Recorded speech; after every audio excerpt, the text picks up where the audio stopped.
Hey guys, it's Dima from Tech, and today we're checking the... I have to look it up. Zemismart, sort of light switch, smart Zigbee, I don't know what to call it, with actually sort of a screen, not exactly a screen, but you will be able to write the device name of each device. And this is a 4-gang switch, and honestly I'm going to try to use it with Home Assistant with ZHA. I'm not sure I'll be able to actually rewrite the names, and I hope I'll be able to figure it out.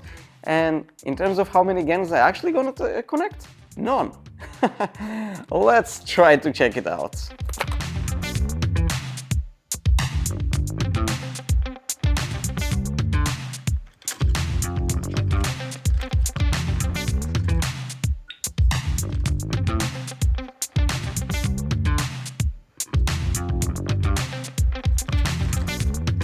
This is the Zemismart light switch, or how they call it, Zigbee Smart Screen Switch. So there is a manual obviously, and you can grab this in like multiple modes. This one should be pretty much a 4-1 that goes like this, hopefully. At least hopefully I didn't do any mistake in ordering the correct one. And basically you do need to connect the neutral, and yeah, it does require neutral. You need a line. You need L1, L2, L3, L4, but in my case those will not be connected. And yeah, I know it will be weird, but I'm trying to control with it some other switches or automations from Home Assistant and not the actual switches, so those will not be connected in my case. Hopefully it will work. I'm pretty much an electrician by degree. I don't work in it daily, but I did change a couple of switches in my home, so I should be able and familiar to do that one as well. In your case, honestly, in most countries, including mine, an electrician should do that and not just a regular person, so keep in mind, be careful. It is high voltage. Well, it's actually professionally not called high voltage, but it is. So be careful with that. Don't do it yourself if you don't know what you are doing. And I'm not going to go in details on how to connect it, but I'll just show you a montage of plugging it in, and then we'll try to configure it on ZHA. I'm not sure I'll be able to configure the names here, and I'm not sure I'll be able to configure the lights here. I mean the colors. So yeah, you can change also the colors. I'm not sure if it will work actually at all, but we'll try that and see if it works. Hopefully it does. So this is an odd angle for me, honestly. I gotta be honest, you barely can see me in this angle, but you can see this thing. Yeah, I didn't show the installation. Yeah, it was a mess. It's one of those videos that honestly I was about to cancel pretty much. I really wanted it to work flawlessly. I knew it will not be so easy and flawless. First of all, as you can see, there's almost no place here. I mean, behind the camera there's a wall. The light is crooked as much as I can to get close enough, yet functional. Here already another room. The corridor isn't a good place for shooting videos, but this thing is here near our bedroom. That's where I wanted it, and it does work eventually. And I'll show you everything, and it was a mess. So basically what happened, first of all, it got dark, and I decided that I'll just connect it and check first of all that everything is working as intended. And only then I'll shoot the video on how I connected, probably some b-roll, because I'll need again to connect it anyway to make it look tidy and slick, like now. Sadly, deep down the rabbit hole, how you call it. So I connected it, and as you recall, I didn't want to connect the L1, L2, L3, L4. I wanted only to supply it with power, and the rest will be the logics in Home Assistant. That's exactly what I did, and remember probably that I told you that I'm using ZHA on Home Assistant and not Zigbee M2 MQTT? Well, this thing isn't in favor of ZHA. I mean, if you have Zigbee to MQTT, most likely from what I've seen online, it will just work. And you'll be able to also rename the switches without any issues. About the colors, honestly, I'm not sure if actually you can change the colors until now. I have no idea. But in terms of ZHA, well, it did recognize it. It did recognize there's a firmware error to it, so it's probably unknown or something was. And that's it. I mean, no 4 switches, no switches at all, nothing. In ZHA, there is something called ZHA Custom Quirks. And I tried to play play with it once and didn't work that well. I mean, I don't know Python, and those are usually Python things, Python scripts. And I also never worked with ZHA Quirks, so I don't even know how they work that well. So it was a mess. And deep down the rabbit hole, as I said, there is a guide by Zemismart, the company that creates this, and there is actually a guide for such a particular model, not that pretty much adds the correct ZHA quirk that they already wrote, or somebody wrote for them, and also another sort of, I think it's a custom component. Yeah, I think it was a custom component that you add, which also allows the switches to be renamed in ZHA, in Home Assistant. I thought that's it. Easy and done? Yep. Nope. So, in short, the ZHA quirk that they provide is probably for such a model, but that goes vertical and not horizontal. I guess it's that one. And in my case, I couldn't find an answer. Deep down the AI rabbit hole. I opened Gemini at first and I tried to adapt the quirk, and back and forth for a few hours, nothing helped. Now I'm using the free version of Gemini. It didn't help. I tried ChatGPT. It didn't help. I mean, we tried a lot of times and you need to restart every time that you change it, but nothing worked. After some time, actually, it did sort of work with the free version of Gemini, but it didn't actually work. I mean, you have the controls inside ZHA, but whenever you control something from here or from ZHA, they don't reflect to each other. It's just like logical totally and not physically connected, and it showed errors. Anyways, I continued with Cloud AI as well, and usually Cloud AI is the answer. I mean, in such stuff, it just under a few seconds and that's it. It gives you an answer and that's it. In this case, again, I'm using all of those in free mode, so I have a limit, and Claude reached its limit very fast without any results at all, actually even worse than Gemini and ChatGPT that time. So I did something a bit unconventional, and I wouldn't say that it is exactly... I mean, it is legal, I think. At work, I have Gemini Pro or Gemini Advanced. I'm not sure how it's called now, but we have Google Workspace at work and we can use Gemini. We do use Gemini a lot on a daily basis. I use it for some scripts or things that I need for work and things like that. Pretty much a lot of things. And yeah, one of the lights here went down, which is the corridor light, which we sit in, but we have the light for video, which thankfully is still working. So I used Gemini for work, and it took a while, honestly, but eventually I have a ZHA quirk that works, plus the custom component that also works with that thing. And let me try to sort of show you, and I'll take the camera from the tripod and I'll try to step in here. I mean, I put here a chair so I can sit, and as you can see, as I reach out near it, it lights up. And yeah, that's quite cool. And let me try to, I don't know if I can actually zoom in on those. I think I can. Let me try to probably do like this, so you'll see a bit better. So there's sleep light, there's shower 30, shower 15, and bedroom. And it turned off because no movement was detected. So all these are controlled from ZHA. In short, the sleep light just turns off, well, pretty much turns on a scene that turns off all the lights in the house except the bedroom, just in case we need the bedroom light on. Shower 30 and shower 15, according to the number, those are the minutes that they will turn on the hot water and the heater. So you can just, if you prepare to go shower, you don't need neither the shower controller, which is just here near, but you don't need like to fill up like the numbers that you need.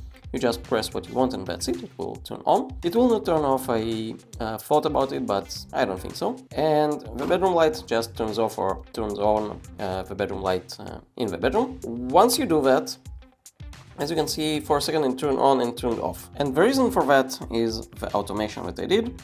I don't really actually want to turn on or off something here, I just want toggles, and it will just toggle again. So I don't care about the status of those, and yeah, that's pretty much it.